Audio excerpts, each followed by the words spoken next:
Hi, and welcome to Echoes from the Bog. In this episode, we're looking at how we value landscapes. An important component of our work at RE-PEAT are various workshops we design and host. We see workshops as a great way of creating spaces where people can meet peatlands and one another in new ways. They are moments of exchange, a chance to listen, to share stories, and to explore how our different backgrounds shape the ways we see and value these landscapes. Value can mean so many things. It's not just usefulness or economics, it is also about connection, memory, and meaning. When we talk about how we value peatlands, we're really talking about the different ways people see, feel, and relate to these ecosystems. In workshops, we get to explore collectively how our different ways of valuing can meet, overlap, and expand one another. Some values are instrumental. They describe what peatlands do for us and their usefulness in storing carbon, filtering water, and preventing floods. In other words, functions that keep our planet stable. Linked to this are ecological values, which then stretch beyond human benefit alone.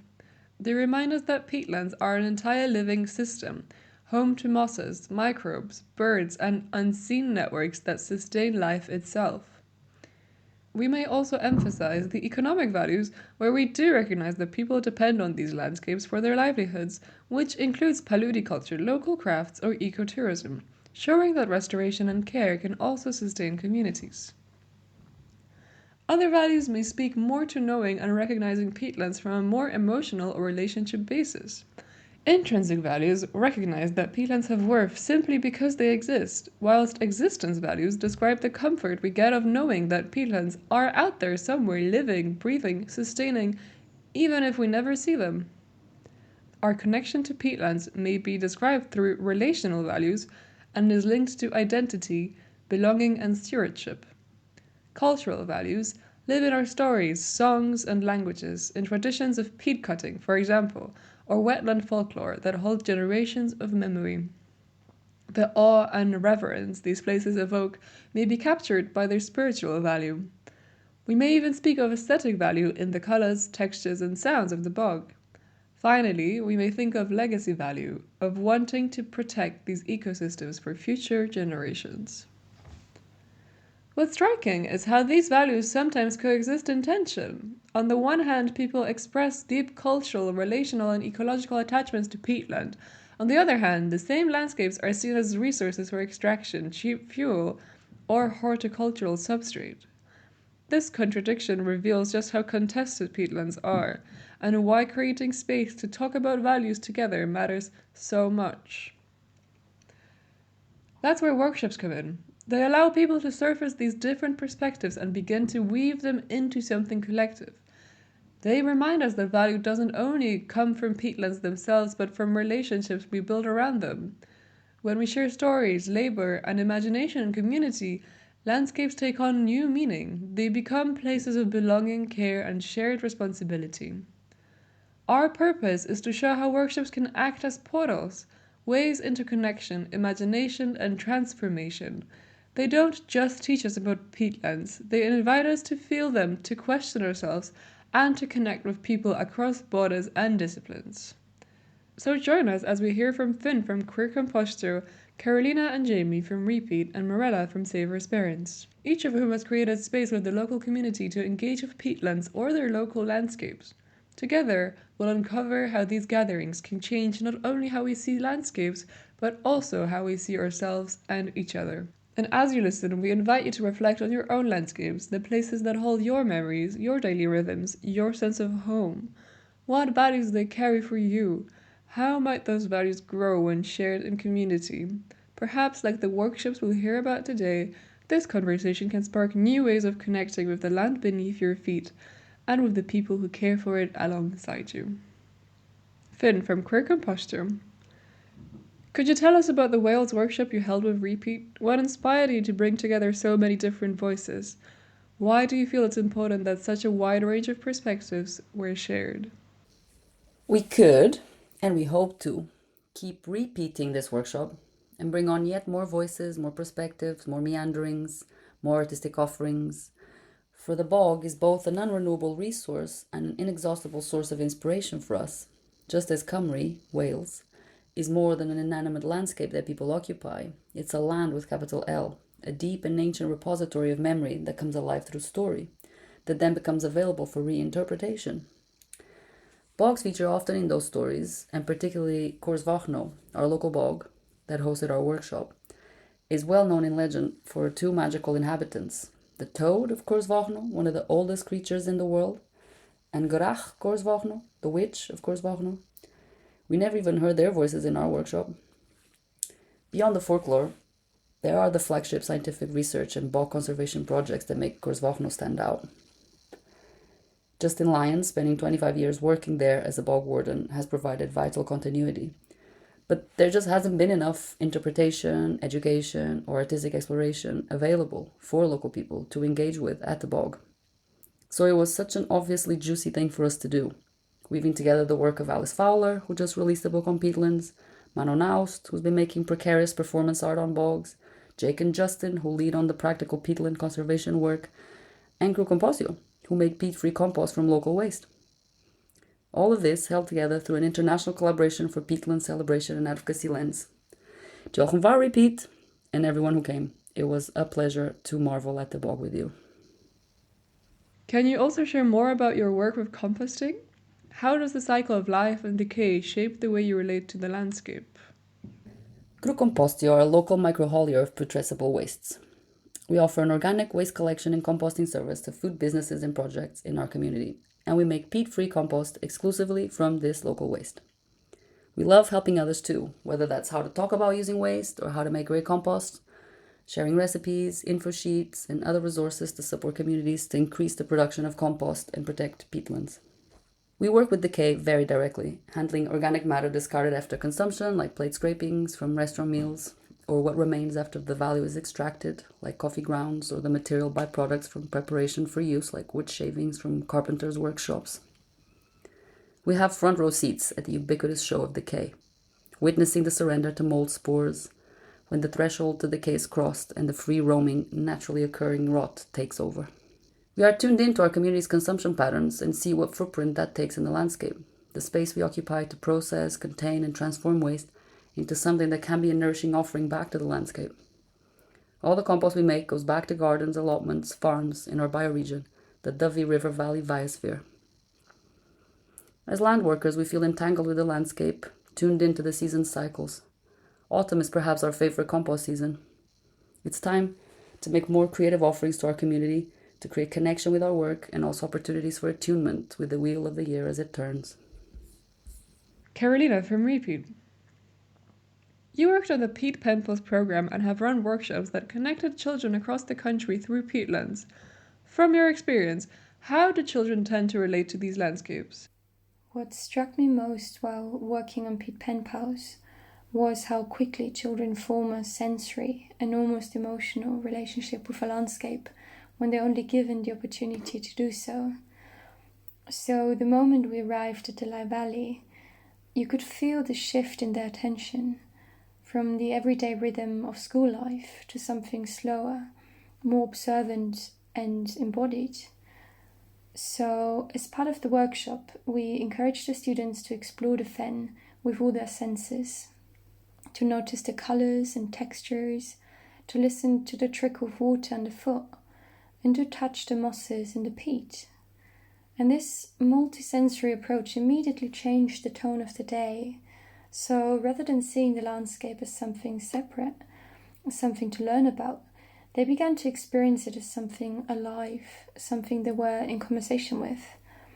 So I guess more generally, I think children relate to landscapes through curiosity and feeling before they do through facts. So when they crouch down to look at a tiny plant or listen to a rustle in the reeds, they're intuitively grasping into connection, the idea that every sound, smell, or movement is part of a larger living system. And once that connection is made, the more scientific or historical information about the age of the fen, its endangered species, or its ecological importance is explored very differently. It's not abstract anymore. It becomes part of something they've already begun to care about. So it was really wonderful to experience how this sensory experience later translated into their creative works. When they wrote letters to their peers in Ireland, they didn't just describe what they had seen. They wrote about how the place made them feel calm, curious, or even protected. So one student, for example, wrote, "The ground feels soft, like it remembers everything that's fallen on it." And that kind of poetic observation shows how children naturally blend imagination with ecological awareness. So, yeah, I'd say children relate to landscapes through curiosity, emotion, and a certain playfulness. And when given a chance, they move very naturally from observation to empathy. And I guess that's the foundation for any meaningful ecological relationship, and perhaps something adults could learn from too. Why do you think it's important for children to grow up with an appreciation for these landscapes already rooted in their understanding? How can we nurture this awareness? I think it's vital that children grow up with an appreciation for landscapes like peatlands, because these environments are quite literally part of the systems that make life possible, yet they're often invisible in everyday life. So, peatlands, for example, don't have the dramatic presence of mountains or the familiar comfort of woodlands. They're quiet, flat, damp, and sometimes muddy landscapes. But that kind of understatedness is part of the uniqueness, if you like. So, helping children to value those less obvious, slower landscapes is also helping them to value forms of life and processes that are often overlooked.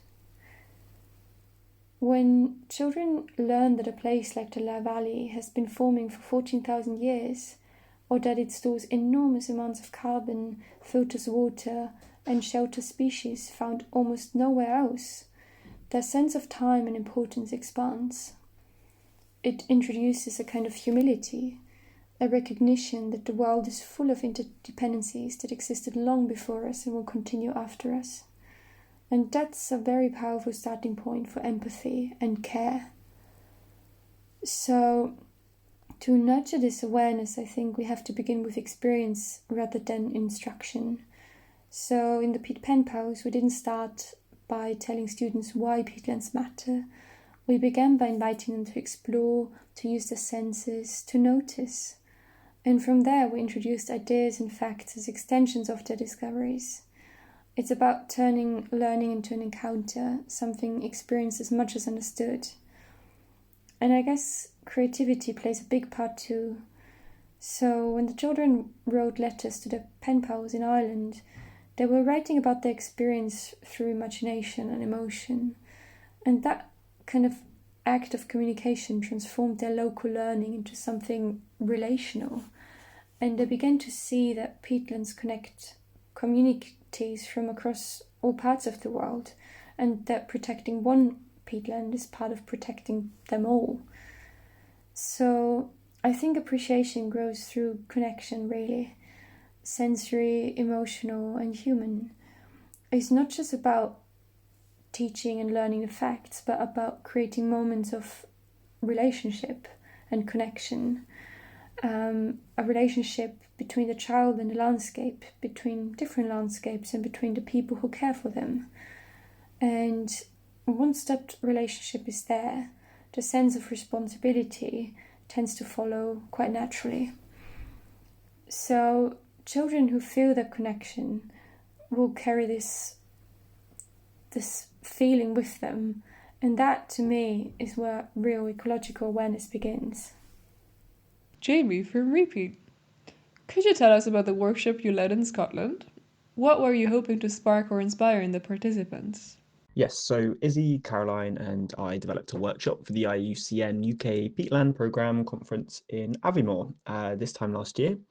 It was part of a series of workshops where we at RE-PEAT were interested in kind of figuring out how people could value peatlands in perhaps a more expansive way. Like the workshops were a kind of research thing in some ways. What kind of tricks, methods, practices, technologies, whatever you want to call it, work well to help our human brains hold a more expansive or abundant sense of the value of peatlands.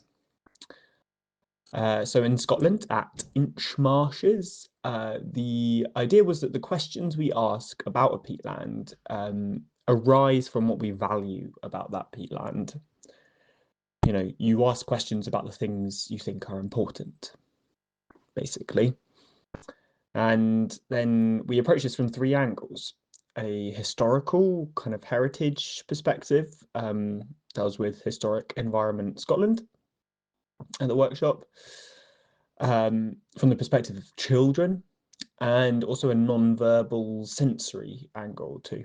So like imagining what questions people at Inchmarshes might have asked long in the past, then hearing and responding to questions about peatland sent in by primary school children, and then moving through a series of sensory activities to see what questions bubble up when we get out of our heads for a minute. Do you notice that people connect differently with landscapes when they engage all of their senses? What makes peatlands particularly compelling on this multisensory level? And how do you see the sensory connection linking different groups of people across the world? Yes, I do think that when you approach a landscape and really focus on what sensations are going on around your body, then it can both deepen and expand your perception of the world around you. So listening to birds, for example, it's like several strings pulling me up and out into the sky or into the trees or out to the stream or whatever. It really feels like I'm pulled out of my own head, which is a relief sometimes. But it might be actually tuning into how your skin is prickling in a cold breeze, or the hairs on your face are damp from the humid air, or the muscle in your calf tightening and relaxing as you push up a hill. These feel like I'm kind of tasting the landscape, just to really mix my sensory metaphors there. um, but it's passing through me, like I'm digesting it somehow, the experience. And in those moments, rather than expanding like I did with the birds, it's more that kind of deepening my relationship to the landscape in that moment. It's sort of pulling it right up close in lots of detail. I mean, so that's my own experience. I guess other people probably understand it differently, but what I do see from these workshops and stuff, which we do with RE-PEAT, which have this kind of multi-sensory like focus. What I see there is people having a good time when they engage all their senses in this way, whether children or adults. I do think that in that moment, when we encourage the participants to kind of touch some spongy sphagnum moss or really listen to the sound of squelching in the peat, whatever it might be, they seem a little calmer or a little sillier, maybe. It's fun. It's like pleasurable to do this. And then, I don't know, like to have a good time with the landscape in this way kind of sets you up well to have a good relationship, right? So with peatlands, I think it's that thing where visually, you know, standing on the edge of a peatland on a boardwalk or whatever, or looking out on a moor or down from a bird hide on a reed bed or something, you know, if you just do that, then I do think you could be forgiven for feeling a little bored. Controversial of me to say that, but let me explain what I mean. You know, that basically that is kind of the first impression for a lot of people, I think. But then it's when you look a little closer, you know, tilt your head, take that multi-sensory approach, it's surprising. And I think that's what's compelling, really, you know, when like a new world sort of opens up. Like it feels rewarding, you know, when it's not necessarily obvious, and then it's like, oh, yes, like, I see it now, something you didn't see before. But I also do think for peatlands, really water helps with this kind of multi-sensory focus. You know, water can help make plants so vivid visually. It's also refreshing on the skin, and it creates so much sound, so many complex and interweaving subtle sounds with moving water or whatever it might be. And then there's like a smell of water too, like how water kind of carries the smells of organic matter, I guess. So, and I guess there's something like evolutionary there, like we like water because we need it to survive. Marella from Save Our Sperrins. You're currently campaigning to protect the landscapes in your local area. Why is it so important that people not only recognize these landscapes but also feel deeply connected to them in this struggle? In Ireland, the bog has always held a special place in people's hearts, somewhere between the mystical and the spiritual. It's in the smell of the bog myrtle, the emerald moss under your feet, the mist rising at dawn, the dark quiet of the pools. Our traditions are bound up with it too. In ancient times, burying butter in the bog. Nowadays, carving from old bog oak.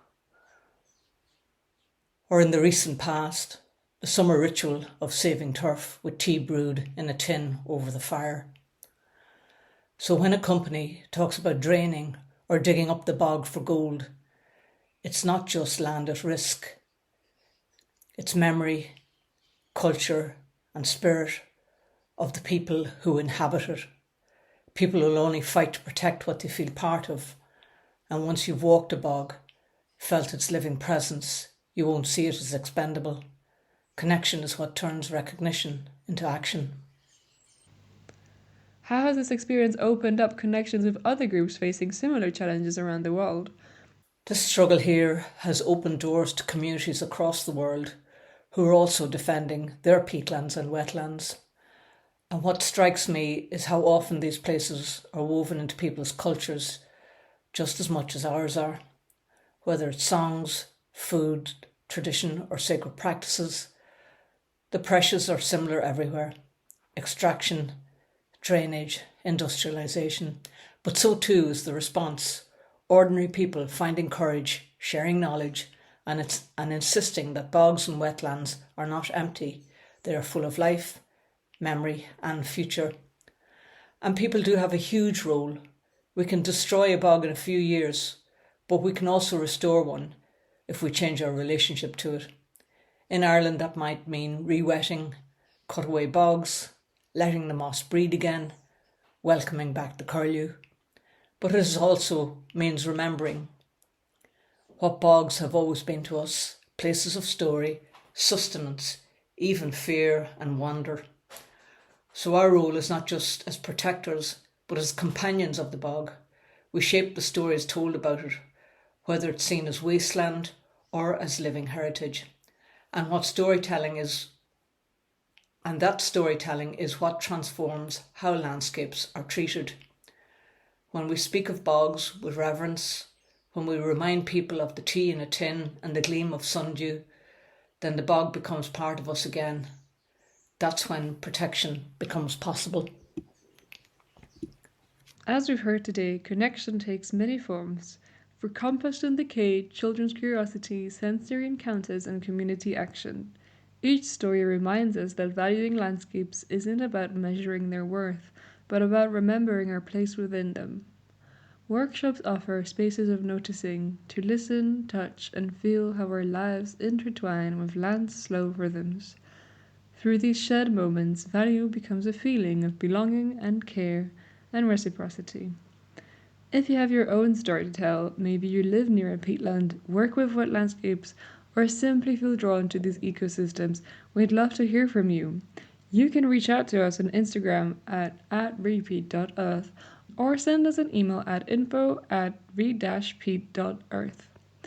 We're always looking for new voices, perspectives and stories to share. Until next time, thanks for tuning in and we'll see you down in the bog.